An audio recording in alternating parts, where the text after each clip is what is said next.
Hey guys, welcome out to Revolution tonight. I'm going to start going through, there's been 3 videos so far of, I'm going to start going through and reviewing and examining the claims that are being made in the King James debate recap with Stephen Boyce. So this is part 1 video, goes for about an hour. And so the next video goes for longer, and there's quite a lot of video to cover. Why I'm doing this before I actually go through the debate was because I just wanted to show you um, what these guys believe and what they think and what their answers are. Now, I think it's going to be healthy to go through the debate. One of the things that I've noticed is, James White, he's talked about this debate, and uh, there was another guy called the Church Split. I can't remember his name at the moment, but he did a video on it.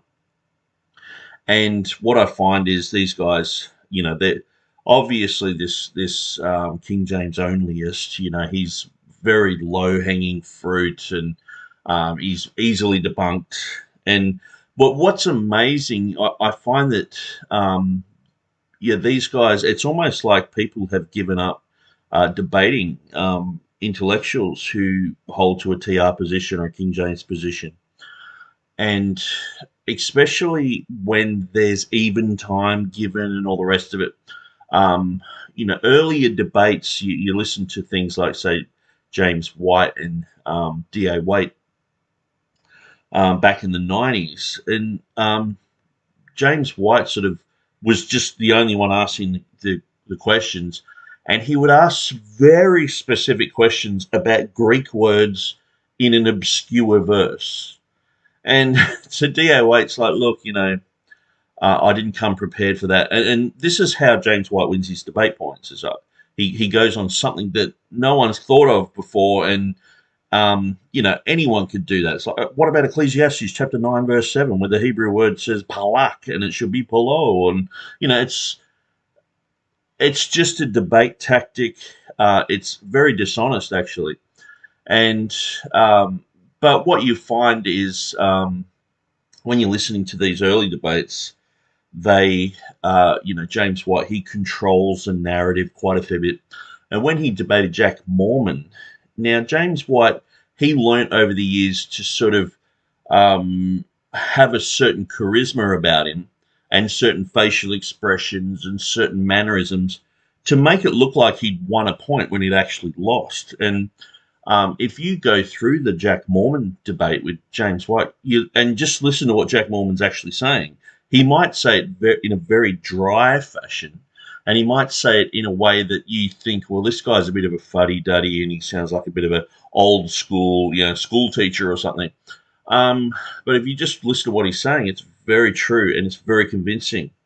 And so what I find is these guys are they they don't like it when they are put on the spot and they're examined and they're asked heavy questions and examined about heretics being involved in Bible societies and heretics involved with the Westcott and Hort Greek or with the Nestle Island United Bible Society text, and Mormons involved in text criticism, and you start questioning them about that, and they fall to pieces, and usually they claim that you're just attacking them. It's sort of funny to watch, but that's why I'm going through these videos. I'm just going to continually go through these until people get the hint, and I've got quite a lot of interest in my YouTube channel at the moment. I usually do this sort of stuff on Facebook, and for years I've been going through different things. I've actually gone through the Ankerberg show debate, King James debate, a whole bunch of stuff. And I'm not affiliated with anyone. I'm affiliated with a guy called Jesus and his word, and I'm interested in truth. I don't have any particular denomination I'm backing up. I don't have gurus who I'm trying to please. I'm not on a payroll somewhere. And so I can freely disagree with the King James only guy or with a text critic guy or agree with them.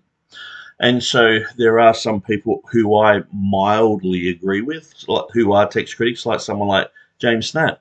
But I think he sort of goes like 60% of the way there and then pulls back, and um, that, like, even one of the videos that I just did recently, Peter Gurry was making a case. He was talking with Stephen Boyce in an interview. He was making a case for some of the TR readings, and it's like, well, okay, I go with them too. And it's a strange thing, you listen to, James White. He talks about, 1 Timothy chapter 3 verse 16, which I've heard raised in these videos as I've been going through them. But in this book, James White says that he agrees with Dean John William Burgon on that verse, which means he believes that it's genuine in the TR. And so some people are this already set for a defense of that. It's like, oh, TR people are stupid and all the rest of it, and the reading shouldn't be in there. And it's like, well, James White actually says it should be in there. It's like, but these guys, you'll find they disagree with each other. They are the definition of confusion. I think if you typed in confused people, you'll just get all the. If you type it into Wikipedia, the pictures that come up are all these types of people, and so that's a joke. You can use that. But anyway, I'm going to go through this, and I haven't edited anything. If they ramble on for 5 minutes just talking about stuff, it's going to be here. I'm sorry about that. But I find if I actually go through and edit it, it just takes so much time. It can take me 2 or 3 hours to do all that sort of editing. And I guess, too, people feel like I'm leaving things out. Where if I do it in this format, I recommend, and a lot of people don't realize you can do this, you can jump on the YouTube here, and you can click on how fast you want to listen to this. And I find if you listen to me on 1.25 or 1.5, it's a lot better to listen to because I speak a little bit slower than most people. And so, when I listen to Jeff Riddle, Jeff Riddle says some really, really good things, but I find it quite painful how slow he says it because he's usually reading and he's very methodical. And so, if you throw those videos on, 1.5, it's like, oh, that's way better. But some people you just can't, you just have to listen to on normal. But anyway, I'm going to get straight into it. And so basically, I'll just give you a little bit of a rundown because you might have just tuned in. And we're going to do live chat too. One of the reasons why live chat is pretty dismal on my channel is because I don't advertise these things. I just, think, I'm going to do one. And it's actually 10 o'clock at night here in the middle of the week. I've got to be up very early. I've got to be at work at 6 o'clock in the morning. We're on full lockdown here in Australia. But I was just like, I'm just going to do a video. And so sometimes I prefer to do these videos, even if I'm a tiny bit tired or it takes a bit of effort, because I've listened to these back to back. And so it's fresh in my mind. If I wait for another 2 or 3 weeks, a lot of the time I'm going through so much stuff that I just forget, and that they just, all the videos just blur into one, and next thing you know, I'm talking about something that's not even related. So, but what's happened is this guy, Nathan, he's debated a guy, and I should really have their names up, but I don't. So that shows you how much I know about this King James only guy. I've just listened to him talk about the Holocaust and the dates and all sorts of bizarre things. So he sounds a bit like a Tex Mars character. If anyone was in the 90s or early noughties, there was a guy called Tex Mars, and he was like King James, and then he was promoting Gary Replinger, but then he would turn around and sort of, just say some really wild conspiracy stuff.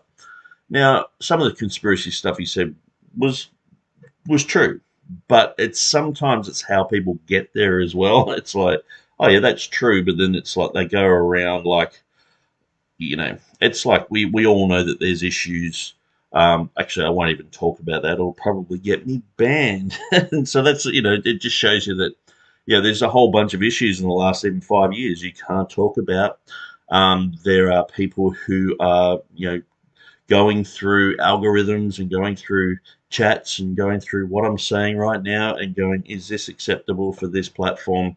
And people are getting cancelled. And so I don't really want to, go into those arenas and just get banned and have no voice. I know some people straight away were like bringing out a bunch of videos on, what's happening today with lockdowns and things like that, or, gay rights movements and things like that. I really don't want to go there.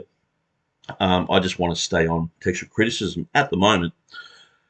But yeah, so anyway, I'm sort of rabbit trailing here, but this guy, Nathan, he had a debate with a King James guy.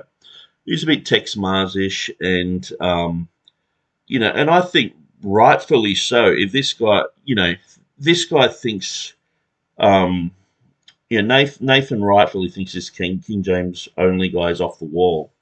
And I would agree with him. I would never sit under that type of ministry. I think it's unhealthy, just weird. But some of the things that the guy said was true as well. And so that's why I'm going through this video, because I know a lot of people will just get one side in a sense where I come to the conclusion that the King James version is accurate. It is faithful. I can't find any translational error in it. I've gone through many verses. I've written a book on Revelation 16:5. That was what James White used to bring up all the time. He doesn't anymore. I actually debated Stephen Boyce on that topic, and I also debated Stephen on the woman caught in adultery. And so I believe those are genuine readings that should be in our Bibles. I've been involved in Bible translation. I lived in Pakistan for a year, and we've nearly completed a draft of the whole Bible, but we're in the stage of completing the New Testament. And so, so these types of things they're interesting to me. I didn't used to get too much involved in exposing textual criticism. I wanted to be more proactive in bringing out Bible versions based on the TR, Bible versions that can help communities and things like that. And we've also worked on the Khmer Bible into the Cambodian language. Worked on that for many years. And so I've been to Papua New Guinea 12 times, just so you know a little bit about me. I've been to Papua New Guinea 12 times. I've been to Indonesia, and I'm a street preacher. I believe in street preacher. I sort of do a bit of a Ray Comfort style sort of preaching, but I'm not once saved, always saved, which makes me a little bit at loggerheads with some people. I'm not a Calvinist. I do believe in young earth creation. I believe in a literal hell that will go on forever and ever. I'm pre-tribulational. I do believe that God can still do miracles and healing and things like that, but I would probably be at absolute loggerheads against all that's happening in the charismatic Pentecostal movement today, and pretty much always have had that type of stance. Since I first became a Christian, I was sort of guided into, to sort of believe the words, but have a look at these clowns, sort of thing. You know what I mean? So anyway, it's a bit of a background for me, and I'm gonna let these guys chat, and you'll get the gist of what they're talking about as they go through it and they explain it. So let's just open it up here now and let them chat.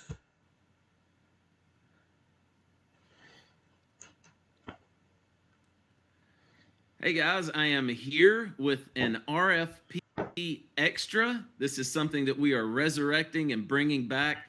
Brian, JC, and myself are going to be using these to discuss things that are really important to us when maybe we don't have time to schedule to get together with everybody else. I know Brian and JC have both said things that they wanted to get to eventually. JC's talked about doing some episodes on youth ministry and having some of his friends on. And of course, I've been immersed in the King James Bible debate world for a while now, and JC said that's the last thing in the world he ever wants to talk about again as long as he lives. So I spared him of that, and Brian's been traveling back from Missouri. So I am jumping on tonight. I'm so excited about this. I'm jumping on with my friend, Dr. Stephen Boyce, who is my neighbor right up the street in Spartanburg, South Carolina. Stephen, how are you doing tonight? Doing good. We had some fun moments there a minute ago. I thought the rapture was coming and I missed it. A lot of explosions in the headset. I was like, "What's happening? Is Jesus coming back? Am I going? Am I staying? What's happening?" Well, it looks like you're still here. So Still if we here. both got left behind, then I'm going to look for Tim LaHaye and Larry Jenkins to see if they're here. I want to have a discussion with them. I think everybody in South Carolina is probably going to miss the rapture personally, but yes, South Carolina is where I was born and raised. Been here my whole life, pastored 2 churches in this area. One of the biggest things, I guess, some background about me is that I grew up in fundamentalism. I grew up in the schools of fundamentalism for undergrad, as well as my master's work, my first doctorate. Most everything I did was under the umbrella of fundamentalism. I was a fundamentalist. I had no problem calling myself a fundamentalist. However, I grew up in a better scenario than most. My parents were not very fundy about certain things, like my sisters could wear pants, my mom could wear pants. We listened to contemporary music, yes, behind our church's back, but we did at times. Now, I did grow up King James only. And I believed in the King James being the best. And again, I did not believe it was perfect. I would say it was pretty close to, but I did believe the underlying texts behind the King James were.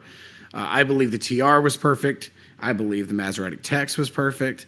And so I defended the King James all the way up to my early 20s. I started pastoring at 21. I would not preach out of any other translation. I had no problem with the New King James. I would say it was secondary, or it was a okay one, but it came from the TR. So in that case, I accepted it halfway. But as a whole, I was definitely King James preferred. And then one of the things that changed in my ministry the first couple of years after preaching in a church is John Beasley and I have been good friends since our first day in undergrad. And one of the things that he really demonstrated to me was a healthy way of preaching was expositional preaching. And as I began to do exposition, I started examining things a lot closer, looking at words, looking at the translation. And there were things that were just off, words that were not exactly the way they were described in the original language. Nor were there at times in Acts, for example, I was studying a passage and the name where it was talking about Moses was beautiful unto the Lord. I looked in my TR and I'm looking in the King James and I don't see unto the Lord. I don't see the Lord's name there. And it's like, wait a minute. How does the Greek text have, and then the English doesn't? So I immediately freaked out, called a pastor mentor of mine, asked for an explanation. It was new to him. First I heard of it. And he gave me a speech about how we should always give the word of God a benefit of the doubt. And I was like, I'm trying, but they don't read the same. The English and the Greek are not the same. So what I find is a lot of people will have an interlinear. So I was actually explaining this in a previous video with Peter Gurry.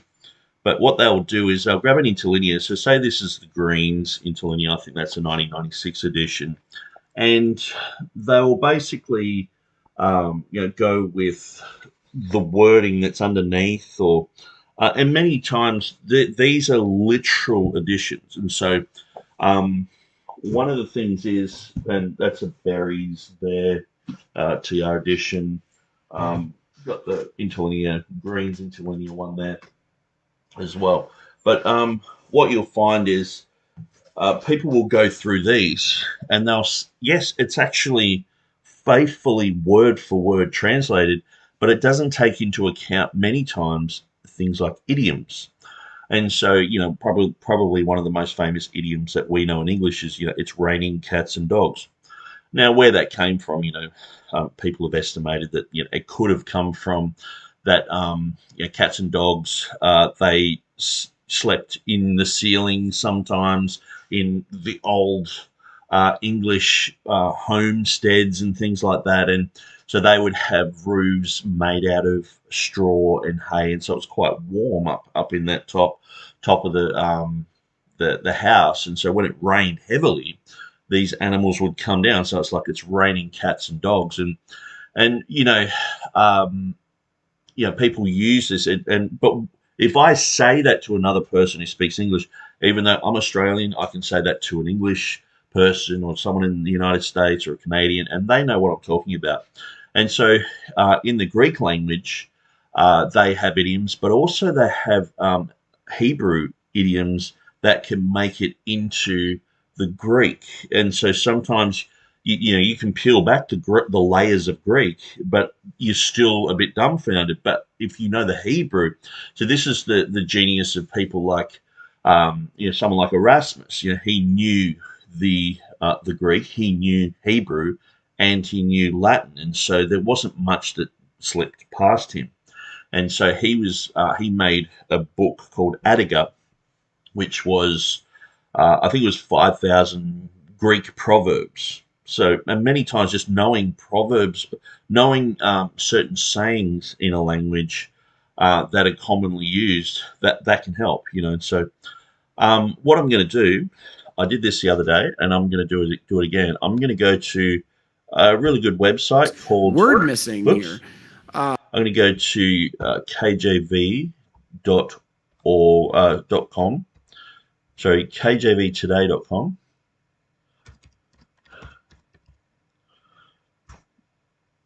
We're going to have a look at this. So this is a very good resource to go to. It's a friend of mine has made this. It's been up for quite a long time, and every now and then he'll update a few things. But so let's just go to Acts. And so it's very good if you don't know how to search web pages. If you just go Control F, it comes up at the top here, and then you can just go through it. So so the first one there, exceedingly fair or beautiful in God's sight, in Acts chapter 7 verse 20. And so when I read through this will just explain to you the whole situation. It's very short, but I think you'll understand what's going on here. And then you can see that someone like Stephen Boyce has been deceived out of his trust in the King James and his trust in the Textus Receptus. So let's have a look at this. The King James Version does not say in Acts chapter 7 verse 20 because Theo is in the text. Sorry, Theo, it's a little bit low here. Theo is in the context. Theo in the context is to be understood as a Hebraism.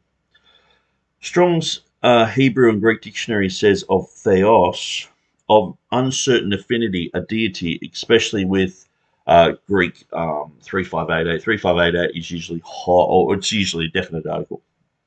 The supreme divinity, figuratively a magistrate. By Hebraism, very or exceeding, God in capitals, God in small letter g, godly, Godwood.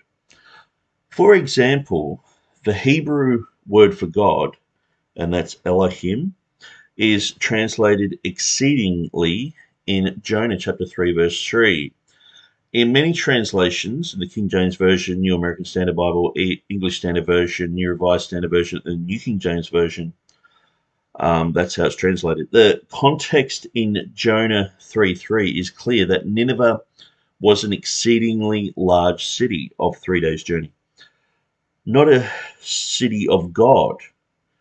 The city was steeped in sin. So it's not a city of God because it was steeped in sin, and Jonah had to tell them to repent. Or a city considered large by God. All man-made cities are minuscule in God's sight. The Septuagint, carrying Hebraisms over into Greek, translates this portion in Jonah chapter 3 verse 3 as megaletotheo, large to God. So in Melbourne, where I grew up, they used to have this ad that was on TV, megalo lasutiato francocozzo, and it was this Greek guy.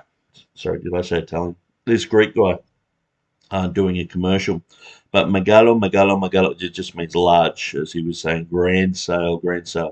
So large to God, which idiomatically means exceedingly great or large. Likewise, Luke, being familiar with Hebraisms, used a Hebraic expression in Acts chapter 7, verse 20, even though he was writing in Greek. So just as tot theo in the Septuagint Greek text of Jonah 3:3 means exceeding, tot theo in the Hebraic Koine Greek text of Acts chapter 7, verse 20 also means exceeding. So you can see there that this, we have idioms such as, God forbid. And so we'll read through Acts and it says, God forbid. And that's a Hebraism. And so people like Dan Wallace, they understand that. And it just in the Greek, it just means certainly not. But it's actually a kind of prayer. And that's quite an interesting study. And I'm pretty sure that there's even an article on it on the kjvtoday.com site. But as you can see, so this is related to Elohim. And so, we just think, oh, that means God. Now, if I was to do, a year or two in Greek and, memorize a bunch of words, I might see Elohim and go, well, that means God, or it means an angel. But at times it means something big, El Shaddai. You got certain aspects that mean it's large or it's describing God. He's the big, in Papua New Guinea they call God Big Pella, but they also call politicians, oh, he's a big Pella. And so it just means like a lord or someone great. And it's kind of cute in a way, like you're saying, oh, he's the big Pella, like he's a chief or he's a leader. But then they're singing songs and it's like Big Pella, I'm like, gee, that's weird. But they probably see it weird that we call people Lord and then we say, oh, the Lord, and and so it's in every language. And so but here the Elohim, we see that example in Jonah chapter 3, and also carrying over into the Septuagint. So that clears it up. Like if I was having those sorts of doubts that Stephen Boyce is having, and I'm not saying that Stephen Boyce is he's just a bumbling fool. He's a smart guy. He's a he's well studied and he knows a lot of good stuff.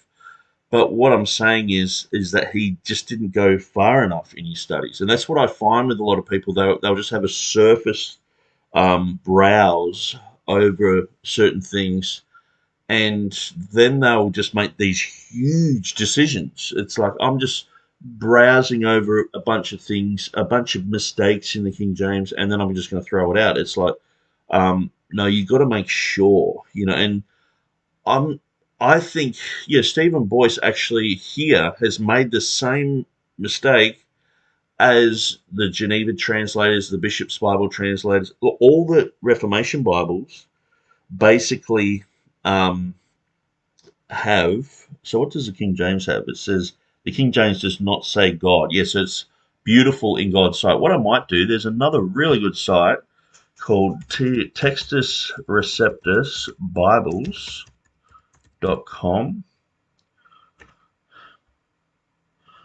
Okay, and so I'm going to go to the book of Acts, chapter 7, and verse 20. And let's have a look. And so you'll be able to see. So this King James Bible 2016 edition, that's the one that I've worked on for many, many years. So a friend of mine runs this website here, from the UK, really good guy. So, but basically I've got, he was very beautiful, which is just a modern rendition of was exceeding fair. But when we look at, say, Green's literal translation, which is probably the one he's got in the margin of this interlinear that I've got here, he says he was beautiful to God. So what does the Greek actually say? It actually says beautiful to God. Okay. I'm just going to go through that. There's another translation, not very popular, Julie E. Smith, 1876, says shrewd to God. I don't think that makes much sense. Young's Literal said he was fair to God. Okay. Webster says exceeding fair. It doesn't mention God there. But look, the Bishop's Bible says acceptable unto God. The Geneva Bible says acceptable unto God. The Great Bible, acceptable unto God. Matthew's Bible, 1537, he was a proper child. Coverdale says he was a proper child. Tyndale says he was a proper child. Wycliffe says he was loved of God. And so you see it's got God in a lot of those. And so the whole concept of exceeding fair, it's like, well, where does that come from? That comes from being an expert in the language. And that's one of the things where a lot of people say, well, the Geneva Bible is based on the TR. Why don't you go with that? And it's like, well, because of things like this. Because when you understand the King James translators, they knew many, many languages. Geneva Bible guys did a great job. And so that's what I'm saying. I'm not putting Stephen down here. I'm saying, well, he's in the company of a lot of these reformers in his knowledge and stuff like that, but he just hasn't understood this concept. And so I would encourage him to say, go to this website. There are many websites you can go to. There's another one by Will Kinney. Will Kinney, Bram Plucked. If you go to his website, now Will's a Calvinist. I don't agree with his Calvinism. We've often talked online. We've had debates online against each other and things like that. But it's like, he does have a really good resource here of, if you want to understand Jehovah or if you want to understand unicorns in the Bible, it's basically a rhinoceros. Lots of things are answered in Will's material. And I encourage anyone who wants to accurately come and try and expose King James people will go through Will's stuff, just for starters. And then KJV Today, and then, there's a whole bunch of websites online. But these are usually two that I would go to and, get info from. And also, I guess, there's my website, which is tr.org.au. If you go there, you'll be redirected to textus-receptus.com. So let's look at Acts chapter 7. Whoops. Okay, so he's got here exceeding fair.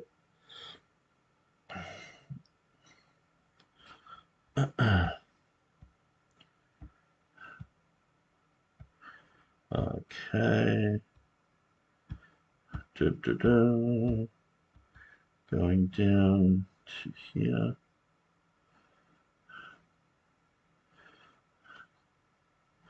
So I'm not sure why he's got them the same.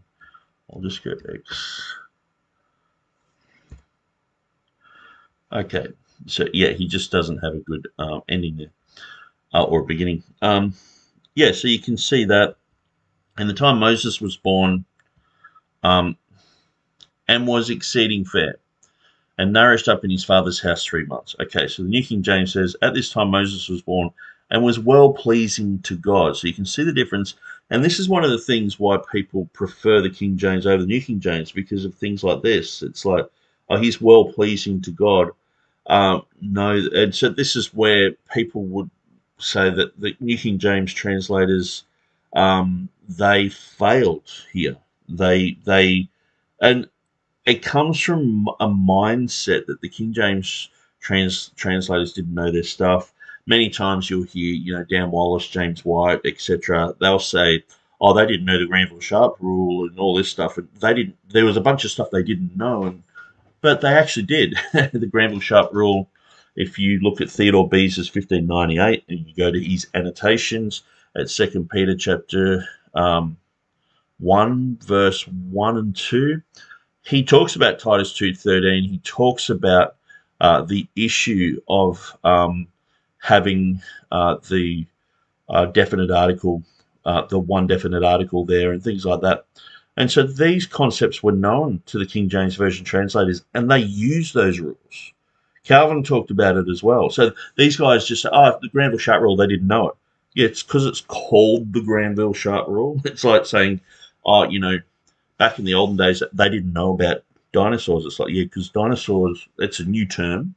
Before that, they called them dragons or lizards or whatever they called them. But it's like you can't use that argument, but they do. And it's created a mindset in people that they view the King James translators as just ignoramuses who would get something like this wrong.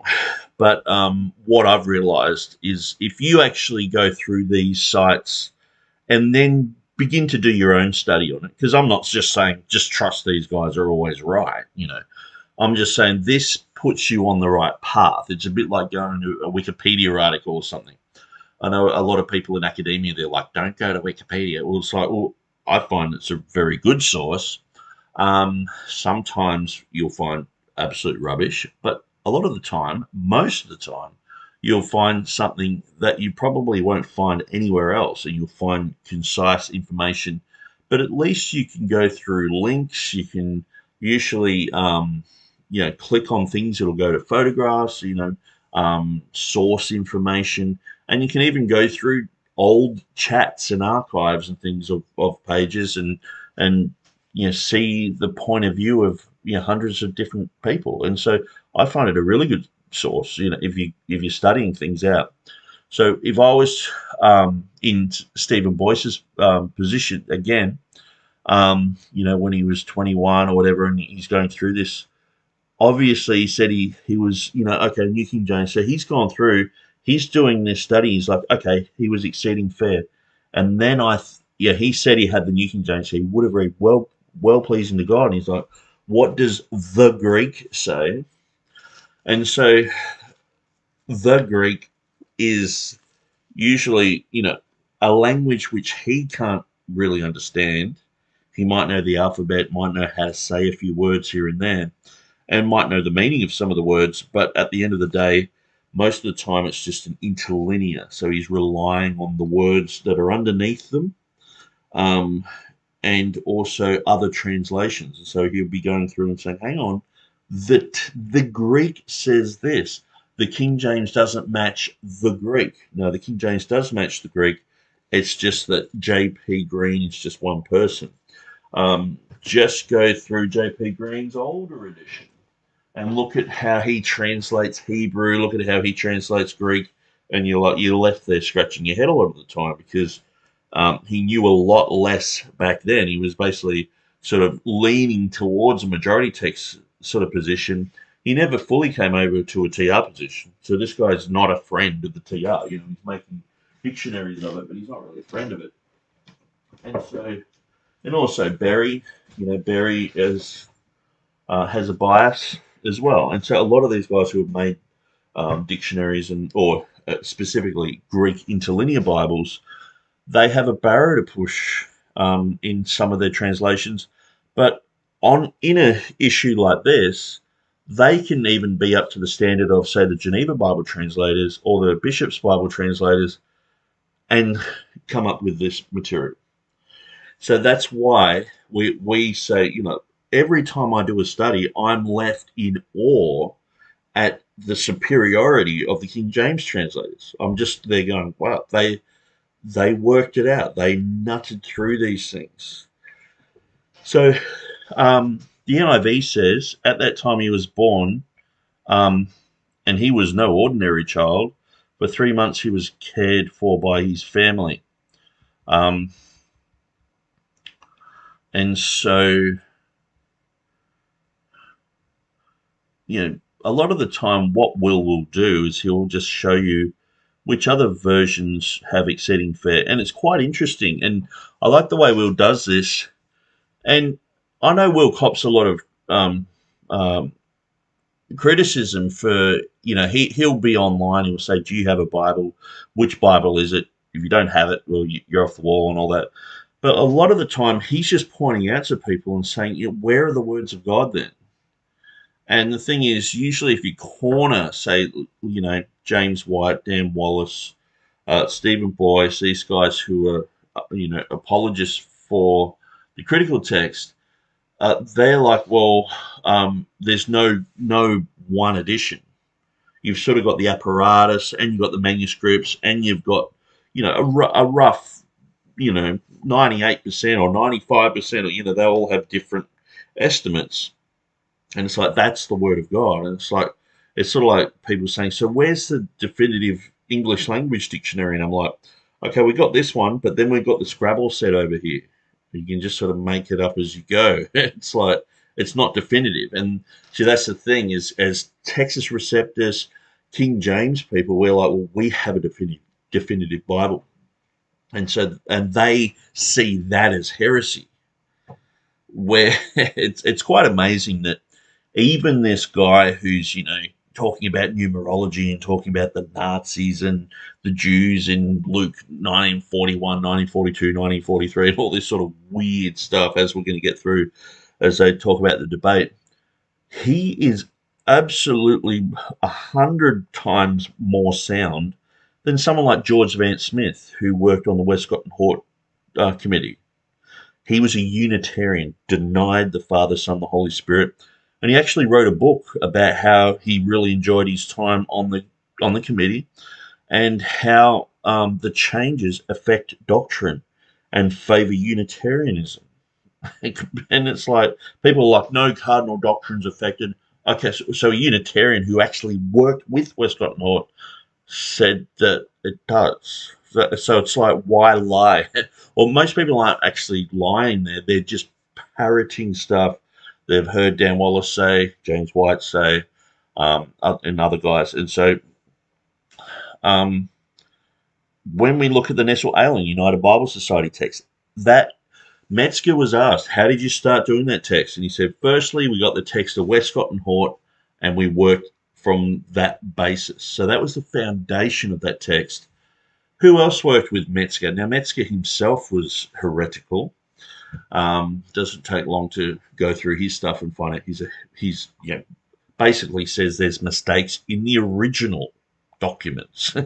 Instead of saying Vaticanus and Sinaiticus have errors, he would rather say the original documents have those same errors. It's like, okay, when they're writing genealogies and they get it wrong, it's like, well, Matthew got it wrong. So, okay, so it's not just variants. It's actually Matthew can get these things wrong. You just like, but no wonder Bart Ehrman, he's just basically Bruce Metzger, but just saying, yeah, no, by the way, I'm an atheist. He's not saying anything that's really that new. He might emphasize on a few things and sort of, go down a few trails and sort of side with some readings of Codex Bezer and Jesus got angry or whatever. But these are all things that have come from Metzger. All of these guys are schooled by people like Bruce Metzger. So United Bible Society text, Nestle Aland, United Bible Society, they had Carlo Martini working on the text. Now, who's Carlo Martini? Well, he was in line to be a pope. He's a Jesuit. And he's not just like in the shadows and it's like, big conspiracy. Just type in who made the Nestle Aland United Bible Society text, and his name's there. And you look him up, and he's got the cardinal hat. He looks like the Pope guy. Heretic. How come these guys are picking on some guy in the back blocks of the United States who's just sort of got a few weird ideas? Why do they never go after these other guys? Why don't they talk about Jennifer Knust, who's written the latest go-to book that James White loves, and even Stephen Boyce has said it's an authority.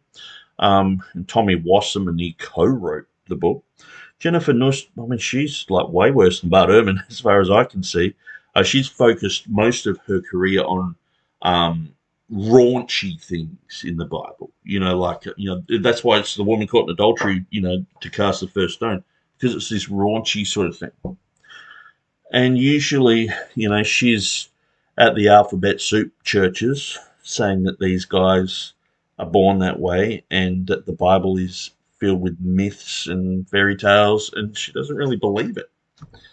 And and so these are the type of people they're lifting up as, oh, we can go to them for good information. They're just neutral people. No, they're not neutral.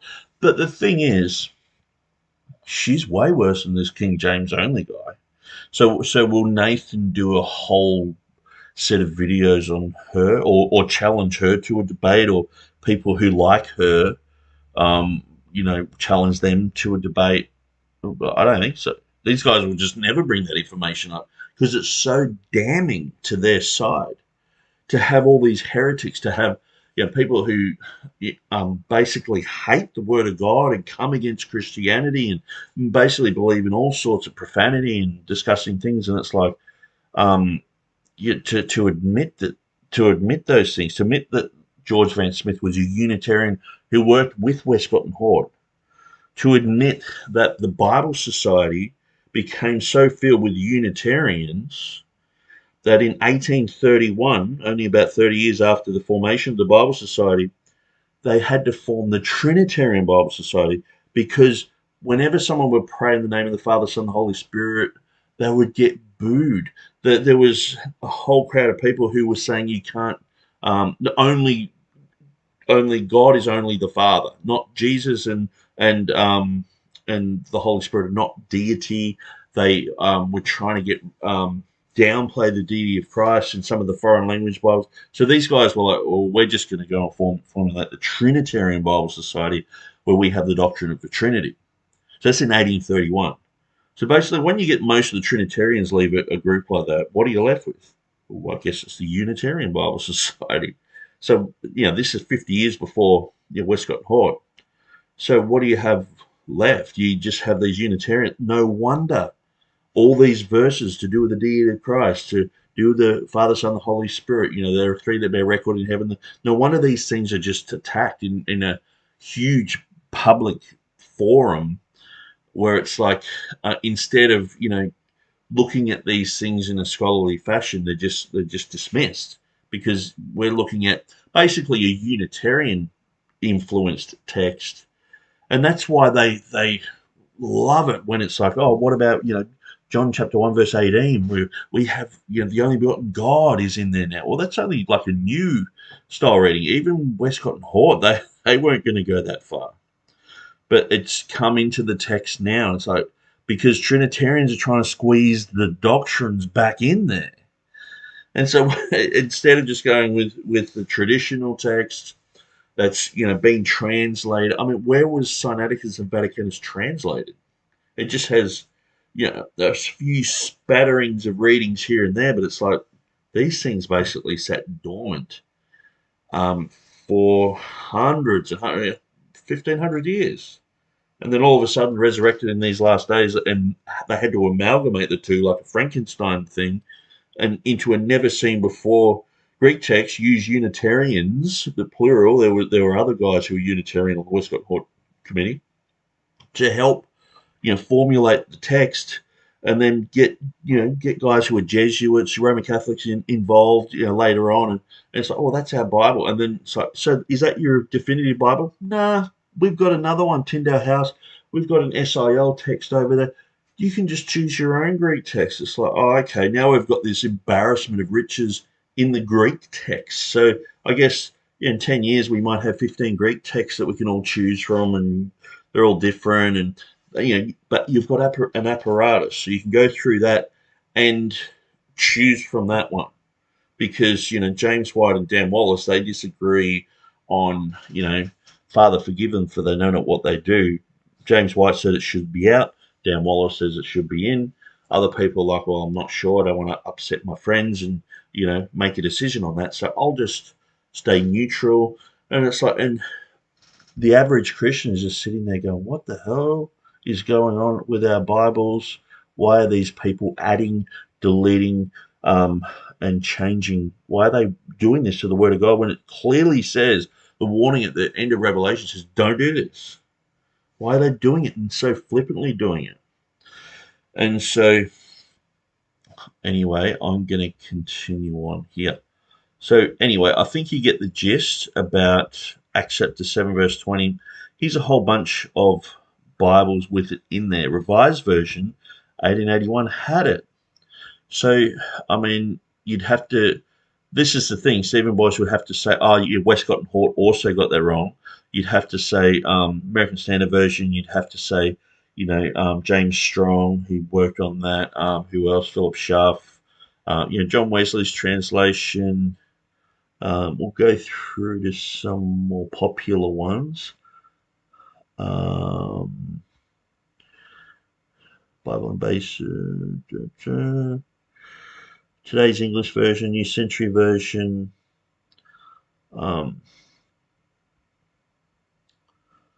Most of the popular ones, ESV, and I bet they seem to change it. So then you have the foreign language Bibles, and so you've got to see it in there as well, and so and he's got a few more examples. So this is a good thing about Will Kinney, is you have not only that example that was raised of Jonah 3:3, we also see Genesis chapter 23 verse 6.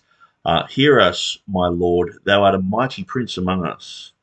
And so it has the word theo there. He has it in sort of anglicized or phonetic, and but it means mighty. And Rachel said, with great wrestlings I wrestled with my sister. And so that is theos is there. And so you can see other examples. So that's the good thing about Will's site, is by the time you've gone through all that material, you've got 10 different avenues you can go down to do your own study on this. Okay, so I'll jump back to the video. Whoops, where are we? And if you want to chat in the live chat, just go for it. Okay, so no, we don't. That's their live chat. The name of the Lord is missing. That's a pretty important word. It is, and but then later on, I got a phone call later in the week, and there was an explanation that was given, and I just remember being extremely disappointed. Like, if this is the answer, I can't defend that. That doesn't make any sense. It was something about how, well, you can assume that it's in there, they're conveying, and it's like, wait, that's not what I was taught. So it really began. So at the end of the day, like, to falter on something like that, it just I would challenge anyone who's in that situation just to study more, just to do what I said to do here. Go through these websites. If you go to my page, tr.org.au, there's a whole bunch of links.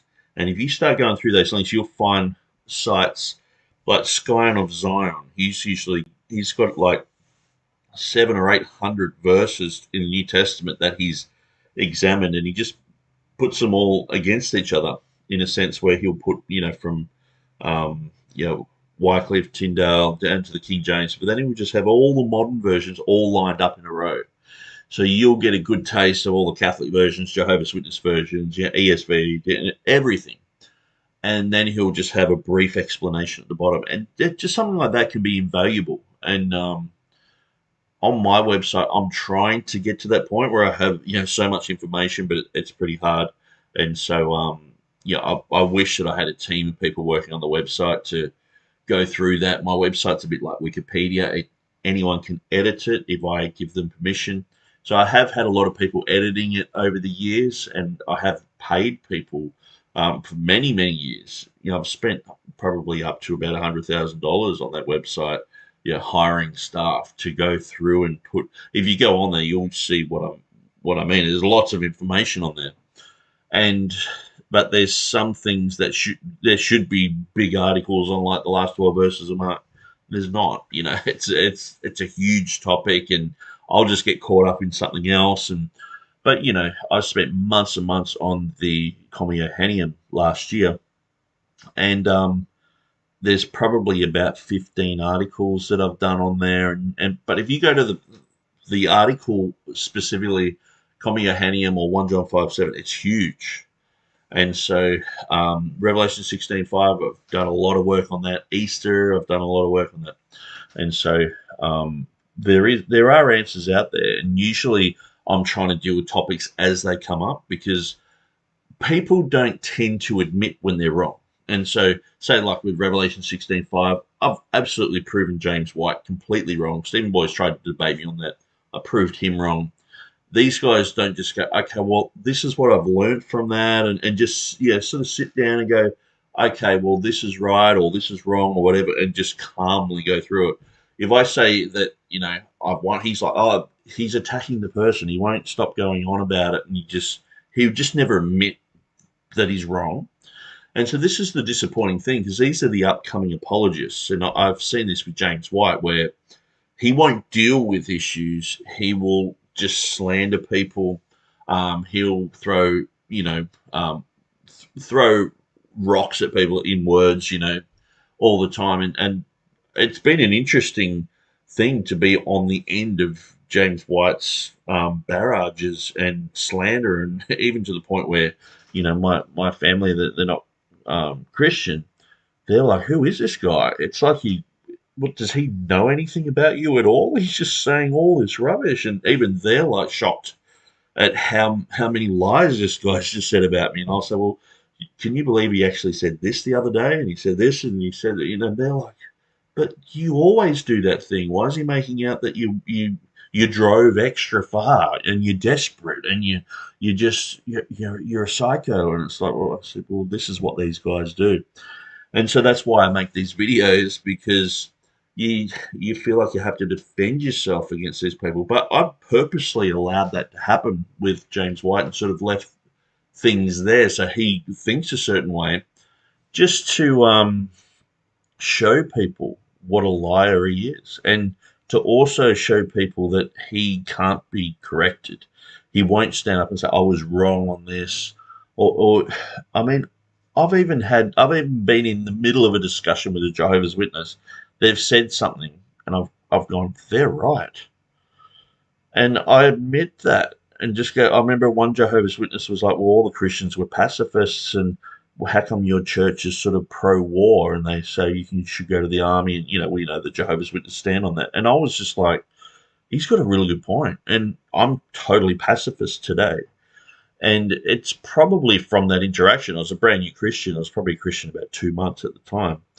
But we've just got to admit that sometimes, can James White admit that he can learn something from a TR person? You know what I mean? It's like, well, he learnt from Dean John William Burgon that, 1 Timothy chapter 3, verse 16 should be in the TR.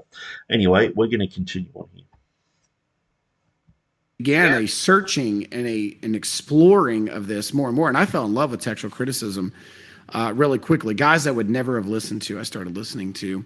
I listened to James White for the first time. I listened to Dan Wallace. One of the biggest ones was the John Ankerberg show, where he had all of the hosts. And what's really funny is I never thought during that time that I would have corresponded with 3 guys on that show, James White being one of them. Dan Wallace and I have corresponded back and forth. And then even with the New American Standard, Don Wilkins, I've actually had numerous conversations with him. In fact, he had sent me, when they released the NASB 2020 edition just last year, at the very end, he sent me and a group of the guys at City Light, Jonah and Luke, before the release, and let us read through it. Nice. So I would have never known in a million years, watching that night, guys I could not stand.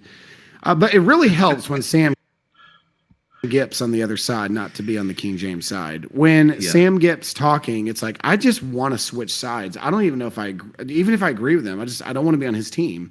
See, the thing is, these guys, like I said earlier, there's a loaded debate group. And so they had guys like Strauss. Strauss is probably the most intellectual King James guy there. Then you had someone like Joseph Chambers, who's a Pentecostal guy from North Carolina. I've actually visited Joe Chambers, been in his house, know his son. And so I've talked to him about a lot of things. He's totally off Gail Ripplinger. See, Gail Ripplinger was supposed to be on the show. and she refused after sort of realizing that how they do things, and you can just sort of get set up. And so, but I wouldn't agree with Gail Replinger, and a lot of KJV people have distanced themselves from her. She brought out this book, and they were like, "Oh yeah," and they're most like a lot of the books that I have say, so like this book. It's Serious Omissions in the King James Bible. Now, this is an Australian guy called Keith Piper. Now, he's got volumes of really good information about Roman Catholicism, Jehovah's Witnesses, Mormons, and just his book called Answers. He's got another one called Answers too, and it's just huge, and it's for fundamentalists and Baptists, and so obviously he talks about cessationism and things like that. But usually, when it's something you agree with, like young Earth creationism, the studies in there, he covers everything. But say with this issue, I would say that 90% of this stuff is good. There's 10% of it that is probably toxic, which because they're just bad arguments, and he uses the whole thing about modern version editors losing their voices and stuff. And it's like, well, okay, and you read through it, and it's like, that's pretty dumb. If God's going to judge someone, he does it properly. He's going to kill you if he judges you. That's usually what happens in the New Testament. Ananias and Sapphira, Book of Revelation, Jezebel, and so.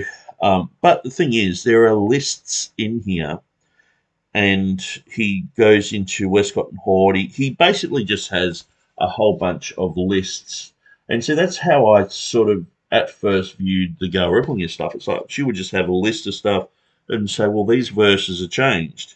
And so some of those things I agree with in a lot of ways. Sometimes she will say that words are taken out where they're actually not, they're changed. But it's like, I would say that James White's book, I said this the other day to the guy who runs the Church Split, I would say that James White's book is worse than Gail Replinger's. And so the thing is, people are like, oh, so you side with her? And it's like, not really. She has some truth. In fact, the thing is, this is so filled with error, so filled with anecdotes about Erasmus and Beza and that are just not true. And I've gone through Revelation 16:5 and written a 200-page book on it. And a lot of it is dealing with James White's misinformation on that. He knows he probably does now. He knew nothing really about the verse. He misrepresented Beza. He misrepresented pretty much everything about Revelation 16:5. And it's sort of like to the point where he has a whole bunch of information, because that used to be one of his favorite debate points. He doesn't bring it up anymore. He doesn't talk about Revelation 16:5 because he knows that there's a really strong case for it to be in the King James and in the Textus Receptus. And so, if you don't know about that, basically, what my book is about, I'm just going to explain it just quickly, because I do tend to rant on about this one issue because I wrote a book on it. But I'll just sort of explain it, hopefully, in like 2 minutes. The one who was and is and shall be, or is and was and shall be. This is a noun phrase, and whenever they were in the temple and they said the name Jehovah, the most sacred name of God, the priest would say the one who is and was and shall be. It's actually an expansion of the I am, and we have I am, I exist now. The past, I was, I am, you're in existence, and you will be in the future. The shall be, it was actually, I go through a lot of this in my book about different translations of I am, and some people would say I was that I was, some people say I shall be that I shall be, but I am that I am has been the one that's caught on. And the one who was and is and shall be is a sacred name. So that's why it has the word holy there, because you've got such a huge name, to make it into a nomina sacra would have confused people. And so they had the one who was and is and holy, which it doesn't make any sense. But that's people were just being faithful to the Greek and putting it in there. But at the end of the day, when you know that it's a sacred name, and when you understand how they treated sacred names in the Old Testament, and how they brought that across into translations, into Greek and into Latin and into other things, many times it was transliterated. It was just brought straight across, even to the point where they just had Hebrew letters. They didn't even understand what it was, but they just had. Some people was like, oh, it says Pippi, but it's actually read the other way. It says Jehovah. And so in my book, I go through all these issues, and so and prove James White completely wrong. And he didn't know that. He had no idea of that the relationship to Jehovah and to I am. Where did I get that from? From Theodore Beza's annotations. He believed that. Most of the Reformation guys believed that. And so it's like, oh, Nick Sayers has got this really weird idea and blah, blah, blah. Okay. Theodore Beza, one of the greatest linguists, one of the greatest translators, worked with Geneva Bible, is the basis of the King James Version, heavily involved with Geneva, involved in debates, took over from Calvin and working with, Robert Stephanus's son Henry, and worked with Tremellius and Janius in creating probably the definitive Latin Bible for the next 300 years, with that reading in it of Revelation 16:5 that matched the King James, and so James White just knew nothing about it. So in my book, I go through all those things. I really wish that I could probably get my book that I brought out a few years ago and just refine it a little bit, but we have someone's said, it's Morph Wales has said, sad they are deceived. It comes across as if they can't change because it's a threat to their fame. Yeah, it is.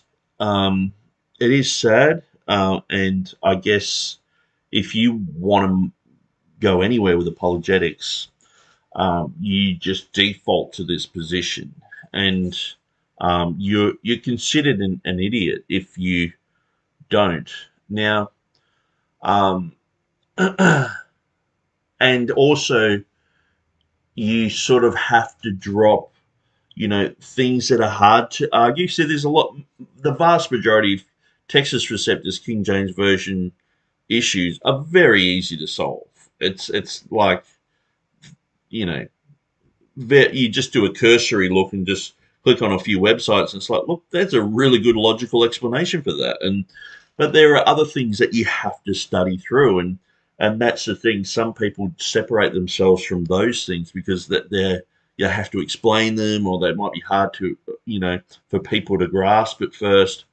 And so some people just separate from all that, and they're like sort of like TR light or become majority text and all that. But I believe that every TR reading can be easily backed up by sound, logical argumentation, grammatical issues, manuscript evidence. People say, "Oh, Revelation 16:5, there's no Greek text." I'd flip that all the way around to every Greek text is pointing towards that. If it's a nomina sacra, and every Greek text has that reading, then it's just as much as if you have in Matthew chapter 1, verse 1, Yesu in nomina sacra form. And so it's there. It's in nomina sacra form. So anyway, I'm going to let these guys continue. Just that discussion opened my eyes. And then as I finished my first doctorate, I actually moved over to a majority text position first because I saw that the TR was inconsistent, that the TR had readings that really had no Greek evidence at all, little to none at times, especially. So that would come from, he's gotten into James White.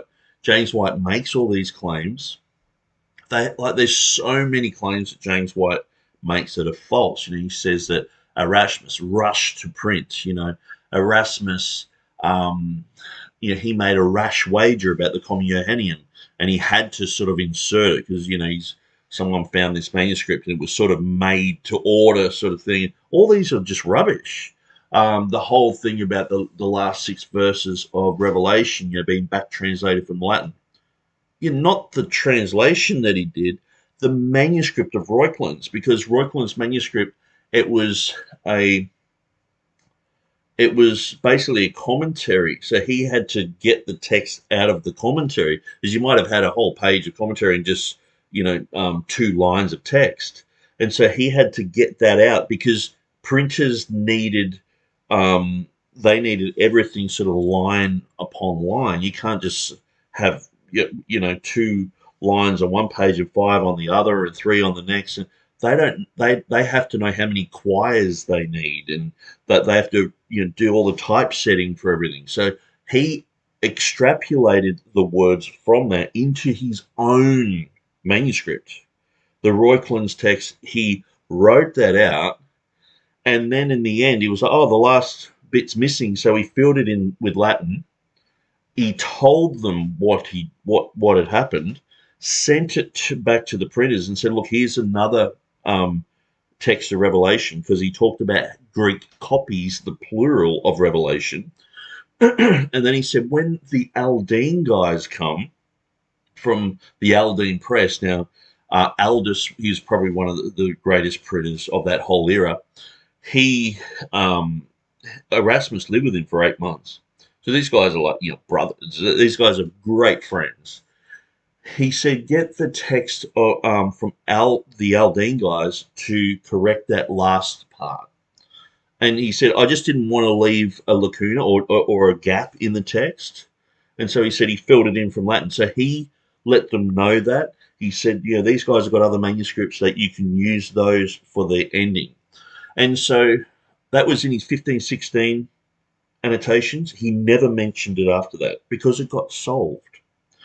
Now, years and years later, they're like, oh, Erasmus, he only had one manuscript and he printed like a back translation of the Latin. So that one manuscript concept is a lie. Back translation from the Latin is a lie.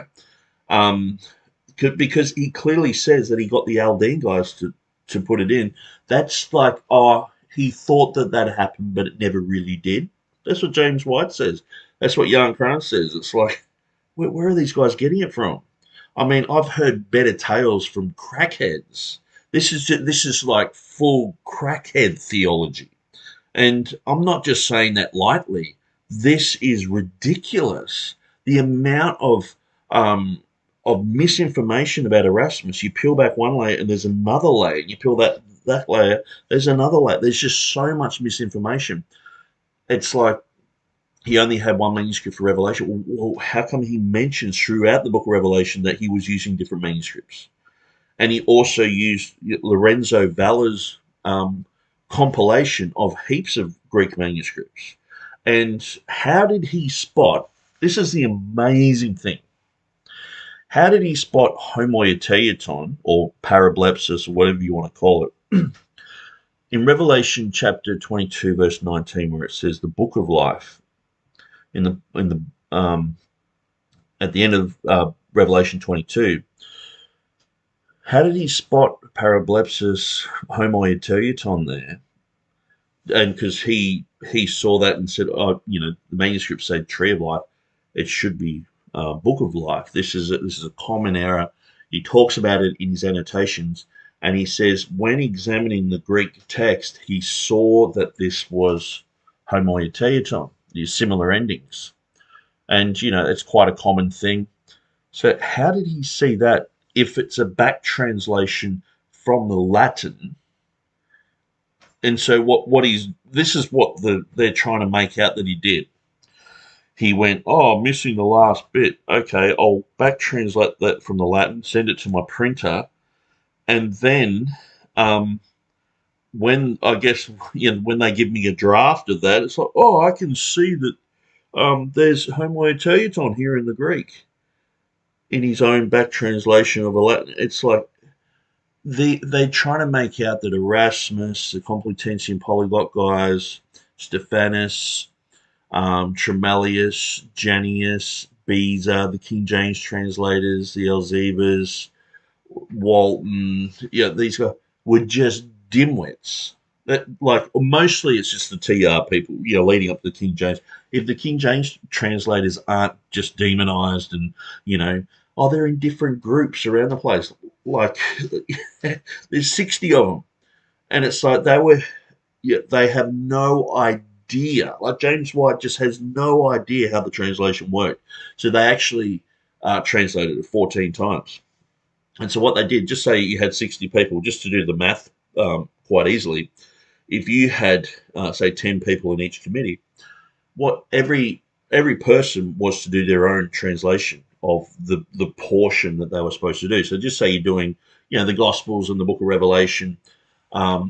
You're working there with the greatest scholars in Europe at that time, and they were even getting guys in from France and other places who were renowned Greek scholars. Just that they were headhunting these people to bring them in to work on the text. There were people there who could hardly even speak English, but they were so good at other languages. It's like, bring these guys in as well. I think it's got Hadrian Savara. Anyway, I could get that wrong. But so Henry Saville, Lancelot Andrews, John Boyce, these guys were brilliant. And so you imagine you're sitting in a committee with these guys. So you're going to do your best work. I mean, these guys are like top notch. Henry Saville's, been teaching the Queen Elizabeth for years. John Boyce has written massive volumes on the Septuagint. Henry Saville's written the biggest, he's compiled the biggest books of learning of that era, the complete works of Chrysostom, all in Greek. And he's using a bunch of other translators to help him. So these guys are they're mostly sitting around talking in Latin. And they're fluent in Greek, fluent in Hebrew, fluent in Latin. Miles Smith, Arabic, Persian, other guys. They quote verbatim church writers and all the rest of it. And these guys are all schooled in Erasmus, all schooled in Stephanus, all schooled in Beza, and they're sitting there and they're like, okay, you have to do your own translation. So in each committee, each person does a translation, so it gets done 10 times. Then they all bring their translation into the main committee, and they're all to agree on what will stand and what won't, and their reasoning why. And so you imagine you're there with top linguists. If you brought up, hey, hang on, that beautiful to God one that Stephen Boyce has brought up, that you've got top linguists there saying, hang on, this is why we need to go in this direction. And they're like, okay, yep, that makes sense. And so that's the 11th time that it's done. And so then what they did after they'd amalgamated all those 10 together to make the 11th, they sent that off to all the other committees so that they could go through it. So then you've had 50 other people go through it. They all individually went through it. And then they're pointing out, okay, that doesn't match with what we're trying to do. You imagine, say the book of Matthew, Mark, Luke, and John, and then you might have, say, someone working in Galatians, and they're like, actually, we're using this particular word, and that's why there's so much uniformity in the King James, because you have words like congregation and church and assembly. These things were all specifically aligned to certain people. So people are like, oh, King James, he got involved in the translation, said you shouldn't use this word and only use that word. That's because ecclesiastically, the Church of England had been around since before the Roman Catholics took it over. They saw that they were actually taking it back from the Roman Catholics. And so concepts such as church and all that was, still a good word. Tyndale, when it was the Catholic Church, he's like, let's call it congregation, let's call it this other thing, because he's in total rebellion against the society around him. But society changed 100 years later. He prayed, Lord, open the King of England's eyes, whether that's Henry VIII or whether it's King James. Next thing you know, you got this king, he's doing a whole translation using great scholars So they use words like church is always for the believers. When it says the assembly, it's usually the assembly of the Jews. When it's congregation, it's usually mixed. So that type of um, definitive definition was brought into the translation, and that would have been known to all the translators. And they're like, okay, so we see that you guys in the book of Acts, you're saying that's an assembly because it's the assembly of the Jews. Okay, this congregation here. Okay, so that was you know, non-believers and believers together. They gathered together and they were yelling out or whatever. Great is Diana of the Ephesians, and hopefully I got those all in the right category because I haven't got any notes before me or anything. But that's the type of science that they were doing. So then you've done it. 10 guys have done it. You got the 11th one. You've sent it off. The other 50 guys are all looking at it. They point out, hang on, we're going to try and move with this, move with that. It comes back to the committee. They work on that. And then you have, so what's that? That would be 11, 12, 13. And then you have the guys at the end, people like Lancelot Andrews, people like Bancroft, who looked over the whole entire text and sort of worked on some words here and there. And so it was done 14 times.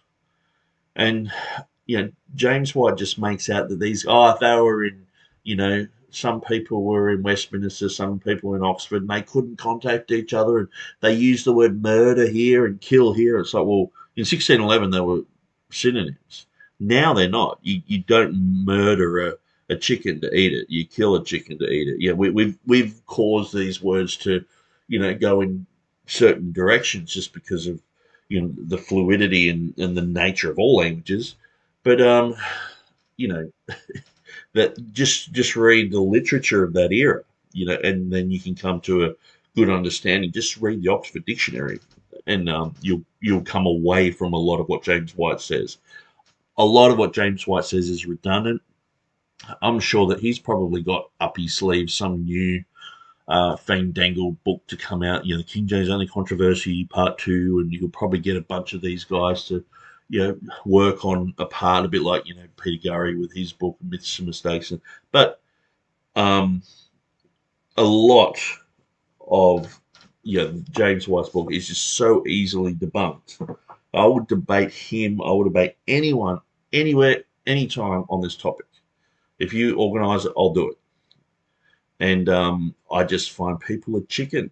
People don't want to debate me because they're chicken, because they actually don't know that much. What I find is that the more I follow these guys around and go, okay, so let's look at what they're really saying about this, that they don't know much. And even I remember when Stephen Boyce and James White, they were talking about, the Textus Receptus, and I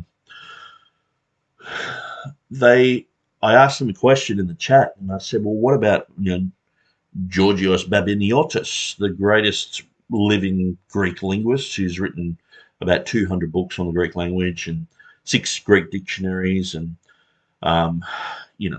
legend, absolute legend. And no one would, I've never met anyone who would say he's not a legend except for text critical guys. They just want to downplay him. Who is this guy? They don't even know who he is. It's like, he's writing books on Greek etymology, every stage of Greek. He's just fluent in. And so I wrote to him about 1 John 5:7, and I said, what about Eugenius Vulgaris in 1780? He wrote about the Communiohenium. And if you don't have the Communiohenium in the text, it creates a solecism. So I asked him, I said, do you see that there's a solecism in the text? Was Vulgaris correct to say this? And he said, he's not only correct, but there is a parallel between verse 7 and verse 8. And the structure there warrants the existence of verse 7. And so he actually, he said not only was Vulgaris right, but he said, here's my take on it, which is a whole nother grammatical issue. And talking with him, and he's a brilliant linguist. He's cleared that whole issue up in a sense where people were like, what about Vulgaris? And that was quite a long time ago. And a lot of Protestant writers were using Vulgaris's material. Darby, you're looking at Nolan, um, Nittel, Burgess, a whole bunch of guys who wrote books on 1 John 5:7 using um, that information. And so he's a Greek expert, and he just says, yeah, but not only that, here's some more information on that. And so I brought that up in the chat. I said, what about what, you know, leading Greek expert has said this? And I'd only brought the information out maybe 2 days before. I'd sat on it for like 6 months, and then I released it. And this video with Stephen Boyce and James White came out, and they were answering it.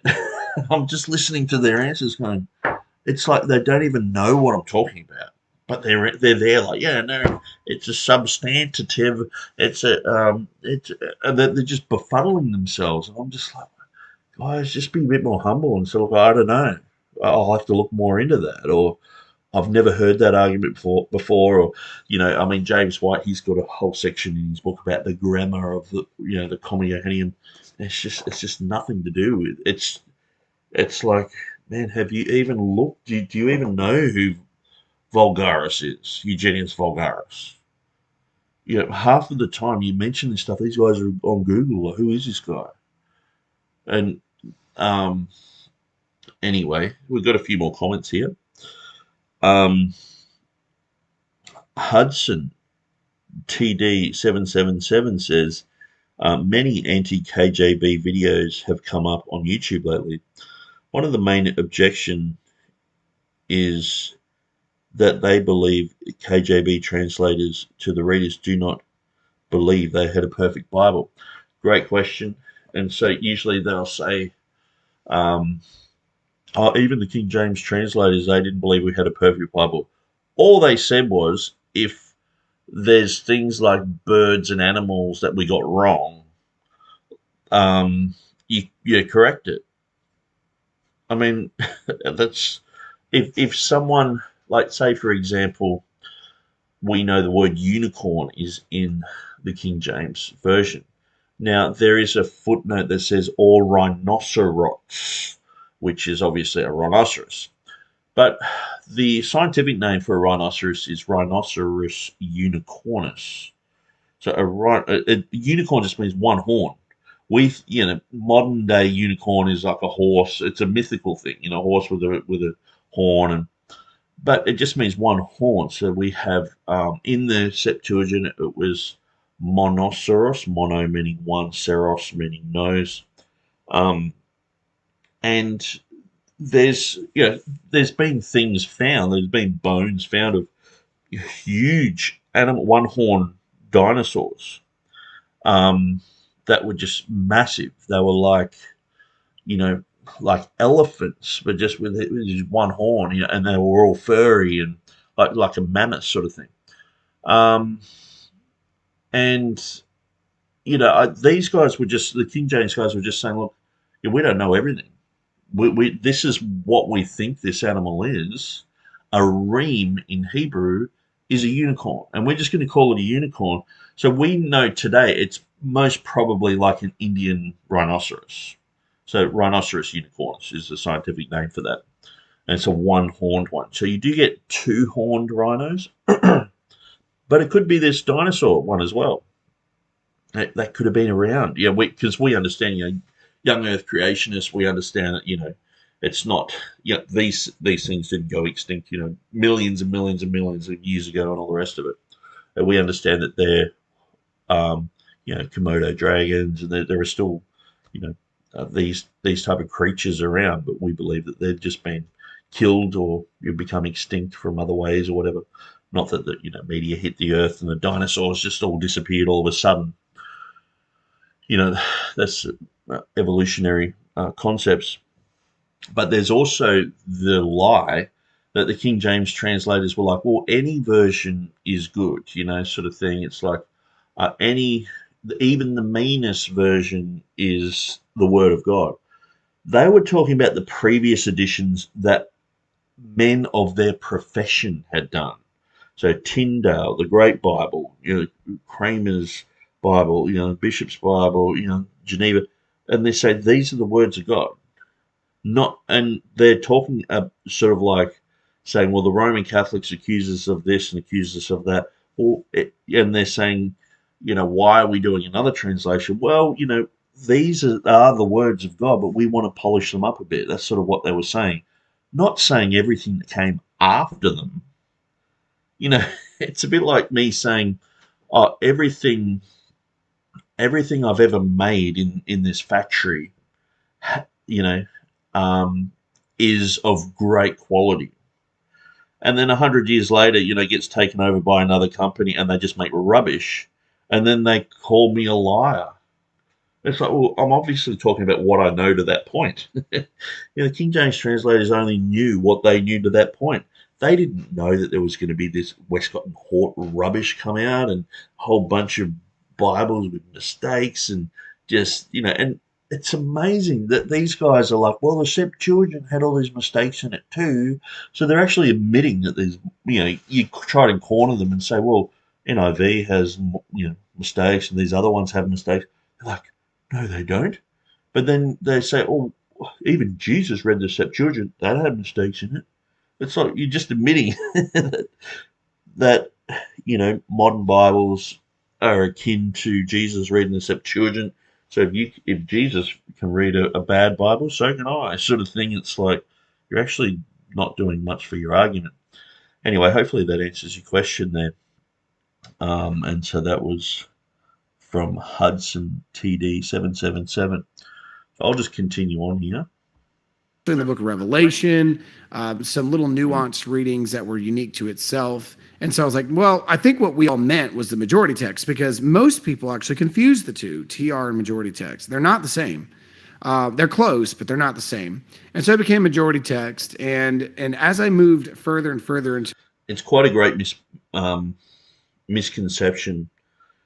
See, the majority text nowadays is a book that you can get, so so that's why Pickering, he talks about it. So guys like Pickering and Hodges and Farstead and there's a whole bunch of guys who have made majority texts that are in print.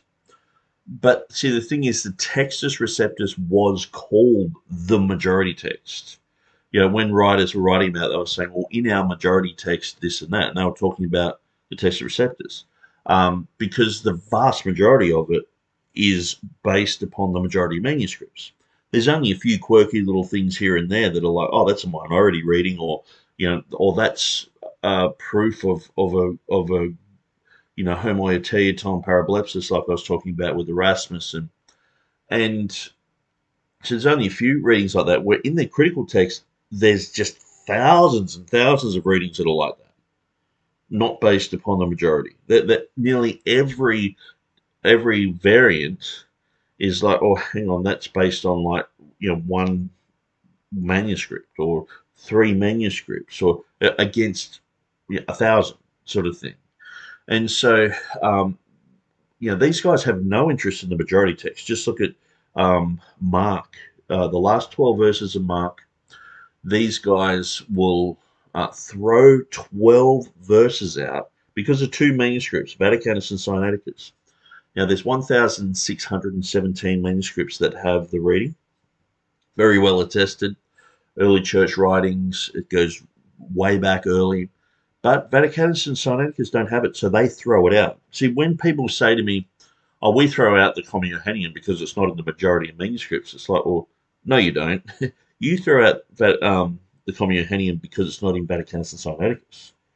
Because if I said to them, okay, how many manuscripts would be acceptable to you guys? If it's in, say there's 500 manuscripts of 1 John chapter 5, if I said, it's in 50% of the manuscripts, would you consider it? No, they wouldn't. If it's in 70%, would you consider it? No. If it's in 98%, no. 99.9, no. because it's not in Vaticanus and Sinaiticus. That's why they throw it out. They just use this majority text argumentation just because it's sort of like the tables are finally turned for them, where usually we're just like, oh, it's in the majority. Look, here, here, here. And here we're like, actually, this particular thing dropped out of the Greek, but it's in 95% of the Latin. Early church writings all attest, not all of them, but many early church writings attest to it. The grammatical argumentation that I was talking about before. And so clearly it should be there. And you'll find these guys, what they do is they confuse the whole concept of majority text as well.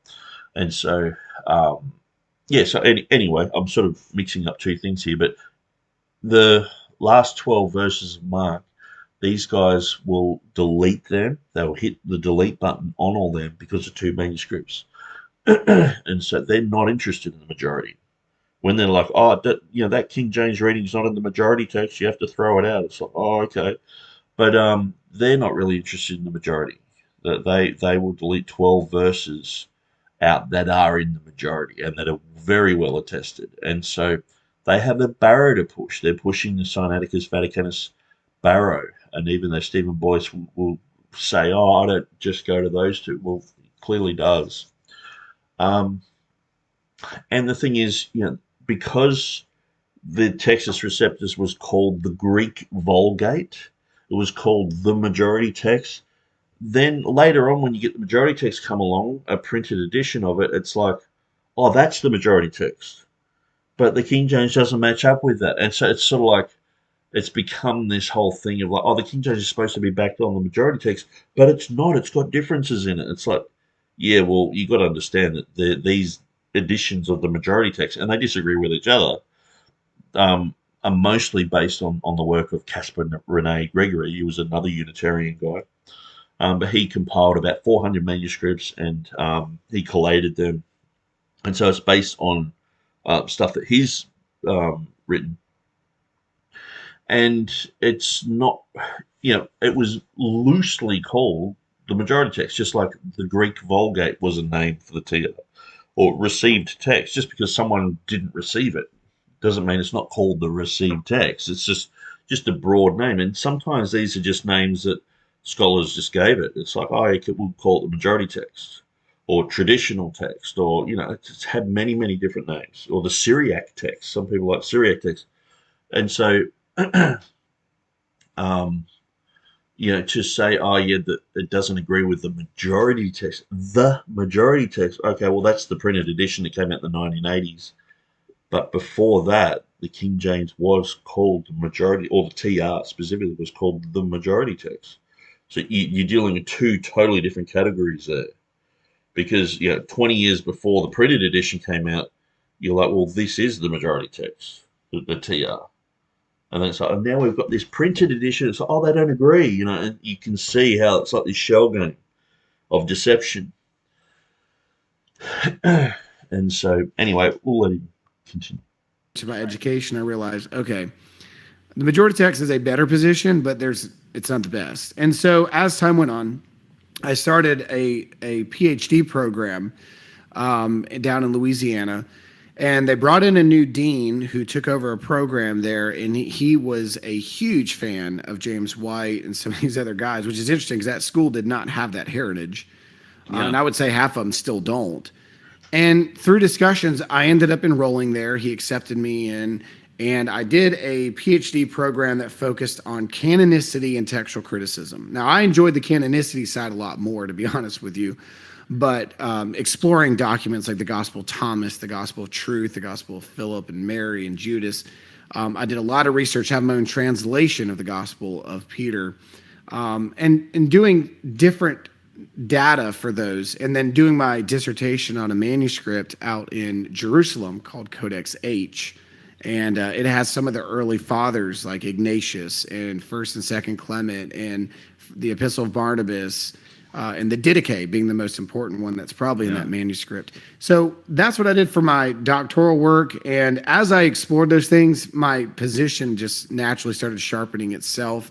I became friends with guys like Elijah Hickson, who wrote Myths and Mistakes of New Testament Textual Criticism, interviewed and spent time with Peter Gurry, John Mead, Timothy Mitchell, guys that were writing in that book.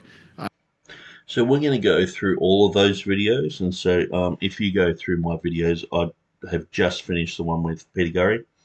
I've gone through some of the other ones on Facebook, but I'm going to redo them and talk about some of the other issues that Stephen's raising, and so just to let you know what I'm doing. Tommy Wasserman out in Europe, having. So it's interesting, I'm friends with Tommy Wasserman. Well, he's, co-written a book with Jennifer Knust. The raunchy style of, the Bible's got all these sexy things in it, adultery. Let's talk about those things, and let's just admit that the Bible's just fake and full of just fairy tales.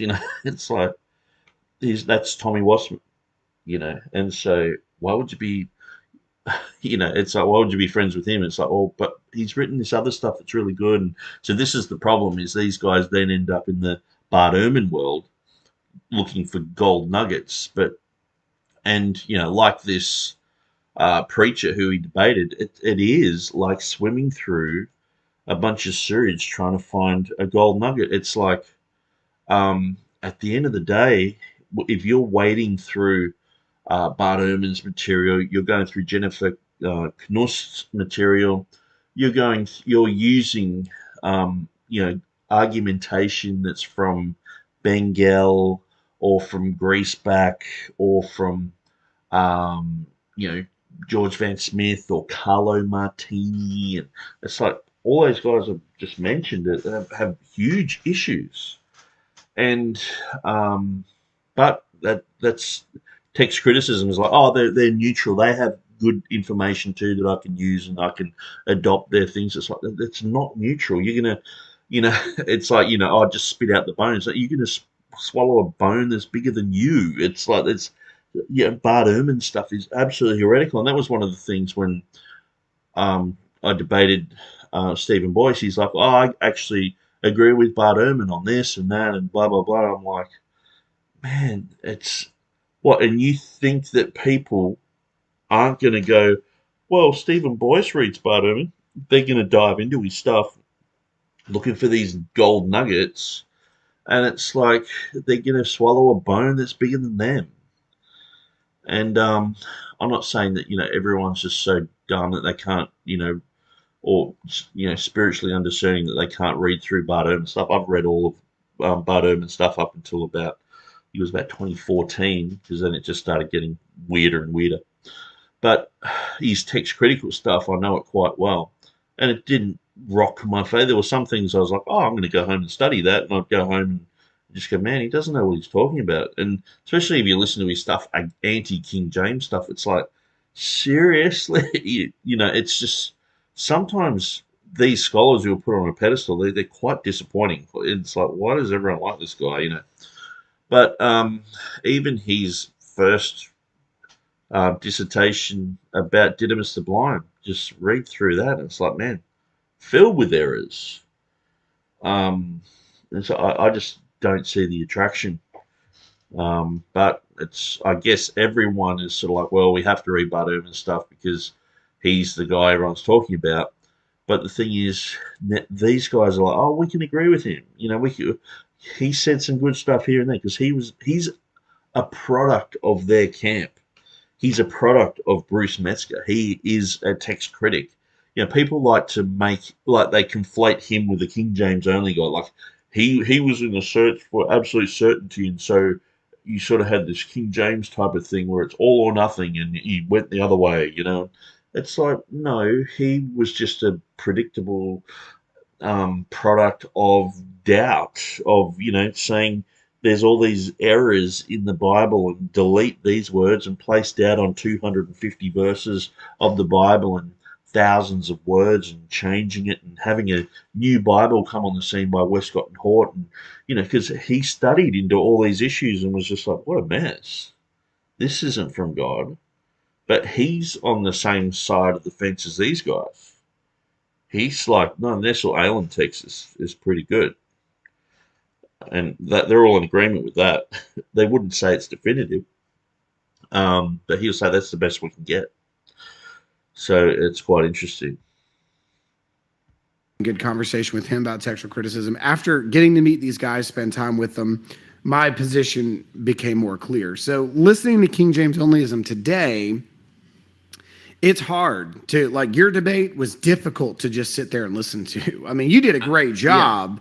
Yeah. Well, thank you. Oh man, when I better be careful when I say this. When I was watching the opponent, I put it on fast. Like, I didn't watch it in live speeds. I was like, all right, I've got to go past this or I'm going to lose it. So I'm going to do my best today to not lose it while we go through this and keep my cool and not interrupt you every 5 seconds. Well, I appreciate you agreeing to do this. And it's one of the this is my first debate. And I know you've done debates and done a lot of things like this. So this was my first, and it's extremely frustrating to have your time limited and to have to stay on course. And so many things he said I wanted to go back and answer, but I would have spent all my time doing that and would not have said everything I wanted to say. So this is important for me to have you come on board. And I do want to say publicly, thank you so much for all the help that you were to me preparing for this. We spent about an hour to an hour and a half in a coffee shop, and I didn't like hand you a blank notebook and say, hey, tell me what to say in this. I shared with you about 2.5 months of research and study and what I had narrowed it down to, and said, what do you think about this? And you really gave me a big thumbs up and said, that's a good approach in this arena. And you gave me some pointers and questioned some things that I would have questioned in the debate. So I really appreciate that. Yeah, and it was I'm just glad it was you and not me. I've been in that arena for a while. Some of the greatest backlash and pain I've ever received after debates are King James only, TR only debates. So he's only really had 2 King James only, TR only debates. One of them was with me, and the other one was with Jeff Riddle. And it's like, some of the greatest backlash I've ever had was from this. Well, with Jeff Riddle, he had Stephen Avery and James Snap, who's not a King James guy. These guys were just holding him accountable for what he'd said about certain manuscripts. And the thing is, too, I don't agree with James Snap on lots of things, but I do agree with some things. And so, and I think that, James Snap was sort of going on and on about certain things. And I was like, I'm not really sure what he's really going on about, But, it's not like this big, they all ganged up on him sort of thing. But I think he's more so talking about me, because Stephen Boyce, in the debate that we had, he was just sort of like, oh, cool, I've proved you wrong. And so I had to do videos. And the amazing thing is, Stephen, jumped on my Facebook and he was like, or on his own Facebook, he's sort of like, it's easy to tell when someone's lost a debate because they keep going on about it. And so he writes things like that to sort of try and shut me up, because it's like, then I'll be intimidated and go, well, I don't want to keep going on about it, or else it'll look like I've lost the debate and I'm desperate and all this stuff. So I'm just like, I don't really care what he's saying. I'm just going to let people know the facts about it. And so what I did, I made like a bunch of videos going through it, and I just the more I did videos, the more errors I found. And it's to the point where he's never attempted to answer them. He claims he's answered everything. And we had this like bit of an argument in this, King James only debate group for a while. And it was like, what he was saying was ridiculous. It was so irrational. So I actually made a whole video on that. And there was a whole bunch of other things that he's written on my Facebook wall that are just really irrational. And, and I was making sure, because I'm like, well, in my mind, I'm thinking this is actually really good material to do a video on. So I'll be a gentleman. because I don't want to look like I'm just a psycho or, or whatever. Sometimes I'll just be like, blah, blah, blah, and I don't care. But I was like, no, I think, he's digging such a hole here. This is gold to prove, he's not really interested in truth whatsoever. And so I'm being nice, and in the end, he was just like, whatever, dude. He just had no interest, and so I actually linked to that in the description in the YouTube video. But it's quite amazing. So when he's saying that the greatest backlash I've ever had is from King James onlyist guys, and it's like, but notice he's likening me to this hick guy, who's really just, the King James Bible is this and that, and it's got this numerics, and it's got this and that, and it's like, why am I all of a sudden, in his group? We're all in just this, cohesive group. This guy wouldn't even let me in his church. He'd say I'm a heretic. You know what I mean? And so how come I'm in his group? How come, I'm independent?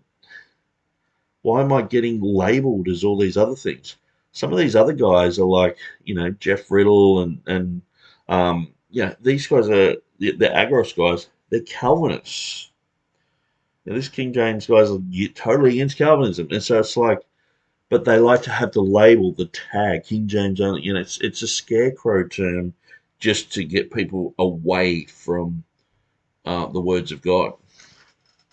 So I'm just going to check my phone here. So I'm on 9%. So playing it very risky there. Okay, so I'm just going to continue here. There's a part of me that's done with it, and in some senses, I've debated. He's done with it because I've totally and utterly shown where he's wrong, and he just won't admit it. And to me, as someone aspiring to be an apologist or even a pastor or just a genuine Christian, you have to admit when you're wrong. It's like, he's like the Fonz. I'm wrong. He's just making such a big deal about me making a few videos. But the amazing thing is, he says, the sign of you've lost a debate is you talk about it all the time. This guy's made, how many videos is this guy making about his debate? So how come that logic doesn't apply to you guys? It's like, anyway. Did quite a few of their top guys, and it's painful. Not so much from the opponents. In fact, most of the time, except for maybe one, the debates go pretty well. It's the audience that will destroy you. It's the audience that will spend weeks, I mean weeks after the debate, doing videos just. It's an ad hominem fest, and so it's something that you got to know. And you were ready. You knew what you were getting into. This wasn't new to you. You're not new to the game, but that's what makes it more difficult, because they're more mad at us because we were in that movement and we left. And the fact that you have a podcast that's called Recovering Fundamentalists, they're already mad. So you did everything you could to rile them up. Good job on that. Well, yeah. But you notice it's just we're all the same. We're all in this fundy camp. I'm not an independent Baptist fundamentalist. I would consider myself fundamentalist in the doctrines of, I believe in the fundamentals, but not in a sense where I'm part of the fundamentalist movement in the United States or independent fundamentalist Baptist. I'm not a Baptist, and so it's like, it doesn't apply. I did, and I also tried really hard to be as kind as possible and as bold as possible. I think that's a balance to strike. If I had gone in there too kind, they would have eaten me for lunch. Oh, yeah. And if I had gone in there too bold, then they would have accused me of being a jerk. And I thought you did great. Well, I thought you were very balanced. My jaw dropped when you said, "I think it's time for you to get the internet." I had to go back and pause it and laugh for a minute, go backward and make sure I heard you right. Like, seriously? Like, these guys are debating people who don't even have the internet. Like, come on, guys. Come on. I challenged this guy, Nathan, to a debate. I challenge him to debate on any verse of the Bible or anything to do with this whole issue. I will debate you. And um, you know, how how much of a fight is it to like walk up to like some, 5-year-old kid and just king hit punch him in the face? Pick on someone your own size. Pick on someone who knows their stuff. Pick on someone who has the internet. You're debating Neanderthals. It's ridiculous. Like, mate, um, and the thing is, it's like Stephen Boyce is like, I'm done with it. It's because I was a good challenge for him, and so was Jeff Riddle, and he's like, oh, this is hard work. Yeah, because we have the truth. Debating us on where the 12 verses of the Bible should be in or out or whatever. Yeah, that's hard work. And I wrote a book on Revelation 16:5. You can debate me on it. I know my stuff, and so you can't just fudge your way through that like you're fudging your way through other things in life. You really do have to know your stuff, or else we're going to point out the inconsistencies. And to say it's just ad hominem, it's like no, it's true. But you know, to debate someone who doesn't have the internet, it's like seriously, um, you know. Anyway, what else can I say about that? Laughed again, and then I mean, I probably played Oh, that man. clip 5 or 6 times. It's great. That's great. I told you before, but I actually had someone who made me a T-shirt out of that, and there may be an actual official Recovering Fundamentalist podcast T-shirt coming here pretty soon on our merch site. So, but let's jump right into this, man. I've got this queued up if it doesn't skip when I switch it over to live, and we're gonna pick up after my 5-minute introduction and try to make our way as far as we can through Mitch's 5-minute introduction. And I think that's probably as far as we're going to make it tonight, because 5 minutes is going to give us a whole lot to pick apart. And if you'll just speak up and tell me anytime you want me to stop, I'll hit the pause button, and then we'll bring us back up on the screen and go from there. So let's see what we've got here. Okay, so I think I'm going to leave this session as part one of me examining the King James Bible debate recap with Stephen Boyce, and so that way I can go through the King James guy's argumentation, and so and obviously there's going to be things I agree with, things I disagree with, and things that they're going to stop and say, hey, that's very stupid, and I'm like, well, actually it's not that stupid, and or yes, it is stupid, and just agreeing with it. But the thing is, it's like, imagine if I was saying, okay, I'm debating a Calvinist, okay, and I had someone from the Westboro Baptist Church, because they're Calvinists, the guys who hold the signs saying God hates fags and stuff like that. Now imagine I debated one of them and just called it, debating Calvinism. And so I'm debating them, and they don't know hardly anything about Calvinism, or they're just hicks, and they're just weird, and these guys would say, look, isn't it so obvious that they're misrepresenting Calvinism? If I really wanted to debate Calvinism, I would debate someone who R.C. Sproul or MacArthur, or someone of the level of Pink, or Spurgeon. You debate people who are of that caliber. These guys are going for the lowest hanging fruit and debating them. And I'm not saying it's wrong to debate them, but what I'm saying is, because these guys need to be exposed. These guys are wrong on many levels. This King James only guy. But the thing is, it's like, if you're going to represent your text and you're really going to come against the TR and King James version, you pick better opponents. I saw a debate between Timothy Berg and a guy once, and looking back, maybe Timothy didn't, because I've been in this arena a little bit, and sometimes you just get matched up with people. And it's interesting, 2 people have pulled out of debates recently against me. I think they're just chicken. But you just get matched up with someone. And so I've had debates against people. I'm like, man, this guy, when you're doing like a 10-minute introduction and you only use 3 minutes of it, you just sort of like, oh, this isn't going to be good. And you sort of feel sorry for the person after a while because it's like, man, I'm just gonna walk all over you. And so I guess in a way back in the day, I thought Timothy Berg had chosen his opponent, but I think he did actually.